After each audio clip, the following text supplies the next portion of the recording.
Donc, après avoir élucidé ou bien étudié les processus, les grands axes de la formation des roches sédimentaires, on va s'intéresser aujourd'hui ou bien élucider le phénomène par l'étude d'un seul type de roche sédimentaire qui est le calcaire. Donc, étude des roches calcaires.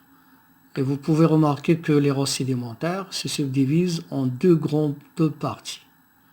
Les roches continentales et les roches marines. Alors, on va essayer de donner un exemple de chacun d'eux.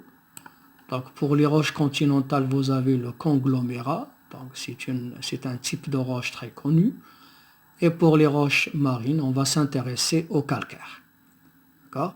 Donc, aujourd'hui, on va essayer de s'intéresser à la formation, la sédimentation et l'érosion des roches calcaires. C'est un type caractéristique et très répandu dans la nature. Donc on peut lire, les roches sédimentaires calcaires sont très présentes à la surface de la Terre. Donc ils sont très abondants, dont l'origine et le comportement diffèrent totalement à celui des autres roches. C'est-à-dire, l'origine, c'est la roche-mère qui a subi l'érosion pour donner le calcaire, et le comportement, c'est-à-dire que le calcaire possède plusieurs caractéristiques qu'on va traiter dans ce paragraphe, qui est tout à fait différent des autres roches sédimentaires. Première chose à savoir, c'est que les roches calcaires sont déposées en strates dans la nature, comme vous pouvez remarquer là dans ce document-là. Ils sont déposés, et on a traité cela dans les séances précédentes, que les roches sédimentaires se déposent sous forme de couches. Et ces couches, ou bien ces bancs, sont appelés strates. Et ces strates sont toujours disposées horizontalement. Donc, la première chose, bien la première forme qu'ils ont, c'est qu'ils sont disposés horizontalement. Donc, lors de quoi? De la sédimentation. Il peut y avoir d'autres phénomènes qui vont changer la forme de ces strates, de ces couches. Donc, vous aurez l'occasion de voir ceci en deuxième année, Inch'Allah, quand vous étudiez les déformations des structures, des reliefs superficiels à cause des événements tectoniques. Oui. Alors, ces bancs calcaires sont diaclasés, c'est-à-dire fissurés. Donc, il peut y avoir de grandes fissures, comme vous pouvez remarquer là dans ces couches. Ce sont des cassures. Des diaclases, ce sont des cassures. Et à partir de ces cassures, qu'est-ce qu'il va se passer? Il y a filtration, donc qui facilite l'infiltration rapide de l'eau. D'accord? Il y a pénétration, il y a entrée rapide de l'eau. Donc, si l'eau passe dans une substance, automatiquement, évidemment, il y a des réactions. Donc, on parle de l'infiltration de l'eau, des ruissements, donc des rivières, ou bien des ruissements, donc d'inondations, de pluie et tout ce qui amène à avoir de l'eau sur ces surfaces. Donc, s'il y a existence de l'eau, il y a évidemment des solutions. Donc, les particules ou bien les constitutions de ces roches vont être dissoutes dans cette quantité d'eau.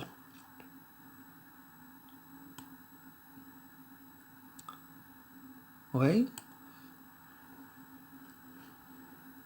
Donc, cette propriété de dissolution des calcaires va permettre la formation de plusieurs reliefs, d'accord, plusieurs formations qui sont appelées des labiers. Donc, tout simplement, ce sont des structures géographiques qui se trouvent à la surface de la Terre. Donc, les cours d'eau, c'est-à-dire les circuits de l'eau, creusent généralement des vallées profondes aux parois verticales. Donc, tant qu'il y a des limites ou bien des parois, des reliefs qui sont verticales, donc l'eau va venir écraser, si vous voulez, ces limites, il va causer l'érosion et va creuser de profondes creux, qui sont appelés des vallées profondes à parois verticales. Donc, toujours, si le relief est vertical à la surface de la Terre, d'accord, il peut subir énormément d'érosion et surtout à cause de l'eau. On continue avec les caractéristiques des roches calcaires. Les roches calcaires sont effervescentes. Qu'est-ce que ça veut dire le phénomène effervescence à l'acide? C'est-à-dire qu'elles réagissent lorsqu'on verse une quantité de l'acide, si vous voulez, sur ces roches. Il y a des bulles d'eau, bien des bulles d'air qui vont s'échapper de ces roches. Donc c'est ça le phénomène d'effervescence. Alors cette propriété est utilisée pour reconnaître la présence du calcaire. Une fois qu'il y a réaction de l'acide avec un certain type de roche, c'est-à-dire il y a effervescence, on va déduire qu'il y a de calcaire dans ces roches. Et ou bien on va conclure que c'est une roche calcaire. Les roches calcaires sont plus ou moins dures, c'est-à-dire qu'elles ne sont pas très dures. D'accord ? Vous connaissez un exemple qui est remarquable, c'est la craie. Donc la craie, elle est très tendre. La craie, elle est très tendre, elle est très cassable, donc c'est friable. Elle est très fragile. Ouais.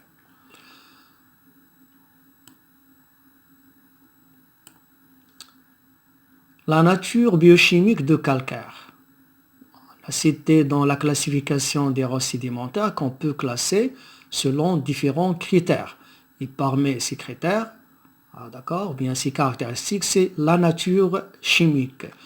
Donc les calcaires sont classés par les roches carbonatées. Ils contiennent le carbonate de calcium. D'accord, c'est une substance chimique, dont la formule est le CaCO3. Donc CaCO3, c'est la calcite et c'est la substance qui constitue le calcaire.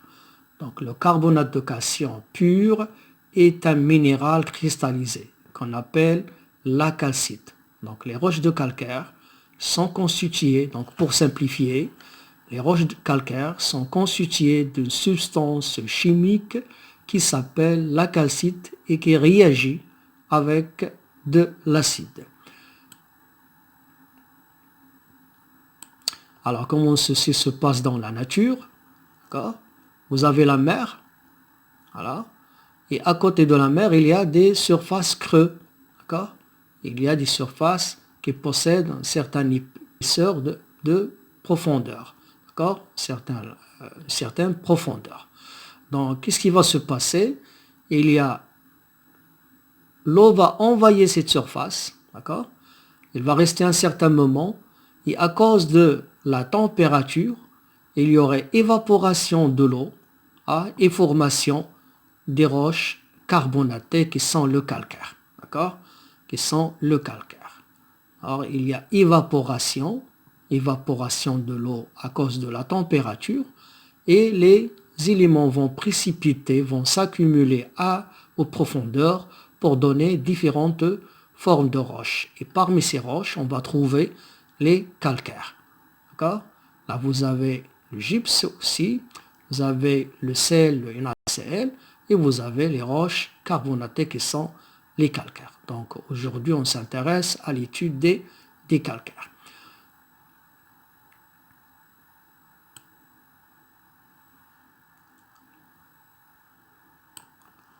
Alors la forte solubilité de calcaire, c'est-à-dire très soluble, la forte solubilité du calcaire à l'échelle de paysage. C'est-à-dire vous avez un paysage et vous allez remarquer que les calcaires sont les plus solubles.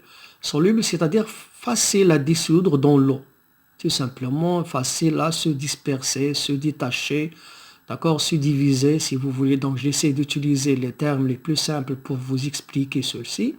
D'accord, la forte solubilité de calcaire à l'échelle de paysage, c'est-à-dire en comparaison avec la surface où il se trouve, en présence de quoi? En présence de dioxyde de carbone. Donc maintenant, vous allez peu à peu maîtriser les réactions chimiques, et parmi les substances que vous connaissez, c'est le dioxyde de carbone dissous dans l'eau. D'accord? Donc ce dioxyde de carbone dissous dans l'eau va réagir avec le calcaire et surtout avec la calcite. Donc est responsable de la grande variété des paysages souterrains de plateaux de calcaire. Donc toujours, si nous parlons de calcaire, on va si vous voulez, se rappeler des réactions chimiques qui se passent entre ces constituants et d'autres substances comme le dioxyde de carbone. Alors encore pour comprendre cela, on va essayer de faire des comparaisons, d'accord, entre le calcaire et d'autres roches qui sont connues. Si vous voulez, on va donner certaines caractéristiques de ces roches. Alors, vous avez maintenant la roche. Le nom des roches, on va donner 2 ou bien 3 exemples, d'accord, pour bien comprendre ce chapitre de la formation des roches sédimentaires. Et on va essayer de voir qu'est-ce qu'on peut observer directement sur la roche. D'accord? Il y a des caractéristiques. Au départ, on a étudié qu'on peut classer les roches sédimentaires selon 10 critères. Donc, de milieu de départ jusqu'au milieu de la formation des roches sédimentaires. C'est-à-dire, depuis la roche-mère qui va subir l'altération, l'érosion, le transport, la diagénèse. Donc, ce sont 10 paramètres qui vont permettre à classer les roches sédimentaires. Et vous avez un type qui s'appelle les schistes. Les schistes. Qu'est-ce qu'ils ont ces roches comme caractéristiques? Alors, ces roches sont cohérentes, c'est-à-dire qu'elles sont très soudées, unies. On a parlé, si vous voulez, faire les comparaisons entre la nature des roches. Vous avez des roches cohérentes et des roches meubles, qui sont très faciles à casser, d'accord, à détruire. Donc, ces roches sont cohérentes d'abord. Elles sont feuilletées, c'est-à-dire elles sont formées par plusieurs feuilles, comme vous pouvez remarquer dans le document. Donc, il y a des petites feuilles, des petits étages qui sont bien limités, bien structurés, d'accord, et plissés. Donc, il y a des plaies, et plissés, formés à partir des roches argileuses. Donc, la matière essentielle de la constitution de ces roches qui sont les schistes, c'est l'argile. Donc voilà, ce sont des caractéristiques que vous pouvez encore lire directement quand vous écrivez la leçon. Bien. Autre type, c'est les quartzites. D'accord? Alors, voilà, les quartzites, ils sont là. D'accord? Les regardez. Donc, qu'est-ce qu'on observe sur ces roches? Ce sont des dépôts sableux compacts. Donc, c'est du sable qui est bien soudé, qui devient compacté. On a parlé de la compaction, c'est-à-dire l'assemblage, l'union des éléments, des particules pour donner une roche solide et forte. Donc, soudée sous l'action de la température et de la pression. D'accord? Donc, la température et la pression, ce sont encore 2 facteurs essentiels pour la formation des roches sédimentaires. Donc, plus qu'il y a accumulation des particules, des couches les uns sur les autres, on va parler de la pression. Et plus que la température sera élevée, il y a échappement à évaporation de l'eau. Donc, ce sont 2 critères fondamentaux dans la formation ou bien la constitution des roches sédimentaires. Bien. On peut donner un autre exemple, mais cette fois-ci, c'est le granit. D'accord? Le granit. Alors, on a parlé des roches sédimentaires. Mais est-ce que le granit, c'est une roche sédimentaire? On va voir. D'abord, sa structure, c'est une roche cohérente, entièrement cristallisée. Alors, si nous parlons de termes cristallisés, donc vous allez le voir largement deuxième année quand vous aurez l'occasion d'étudier les roches volcaniques, donc cristallisées, donc c'est la formation des roches à partir de refroidissement des petits cristaux, et on parle de cristallisation, c'est-à-dire le refroidissement de la lave volcanique, pour donner des roches magmatiques ou bien des roches volcaniques. Donc refroidissement d'un liquide, d'accord, qui va se consolider, donc on parle de la cristallisation. Et de cela, donc le granit n'est pas une roche sédimentaire. D'accord? Le granit n'est pas une roche sédimentaire. Elle provient de la profondeur de la terre. Donc la lave, quand il monte à la surface de la terre, il va se refroidir on parle de cristallisation, il va nous donner une roche qui s'appelle le granit. Alors maintenant, vous avez une idée générale sur la formation des roches sédimentaires en parlant d'un seul type pour ne pas être perturbé entre les noms et les différents types de roches sédimentaires.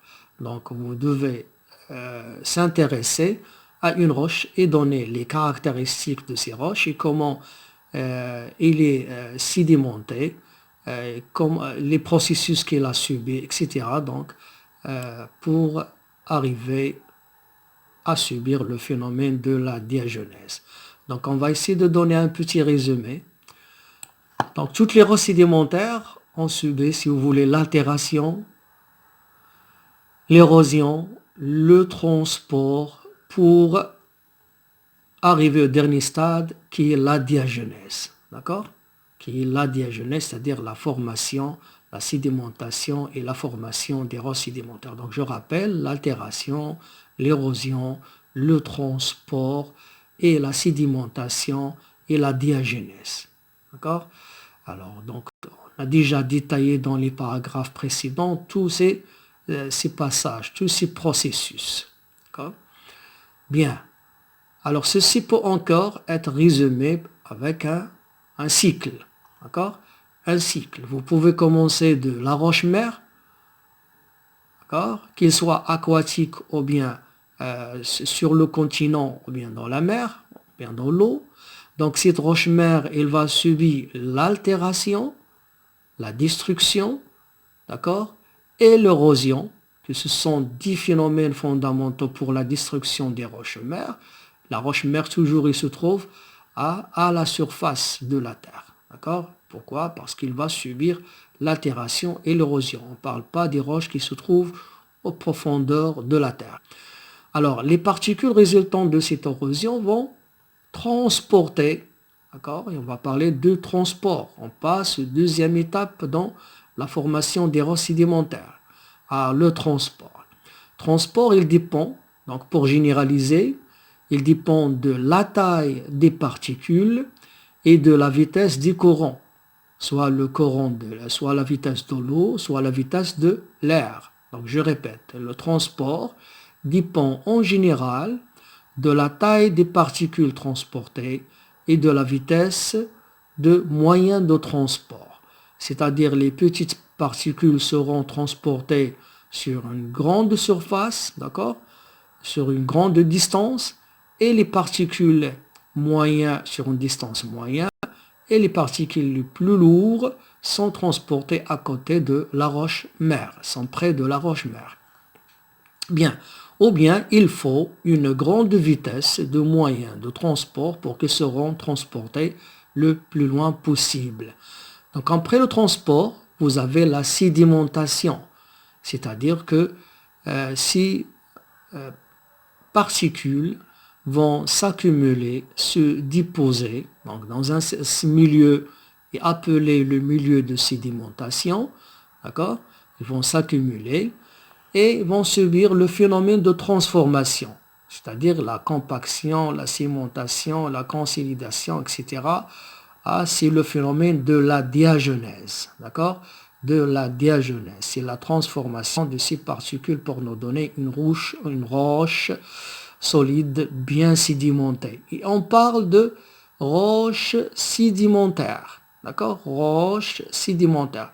Cette roche sédimentaire, vous avez plusieurs types, donc sur le continent ou bien dans l'océan au niveau marin.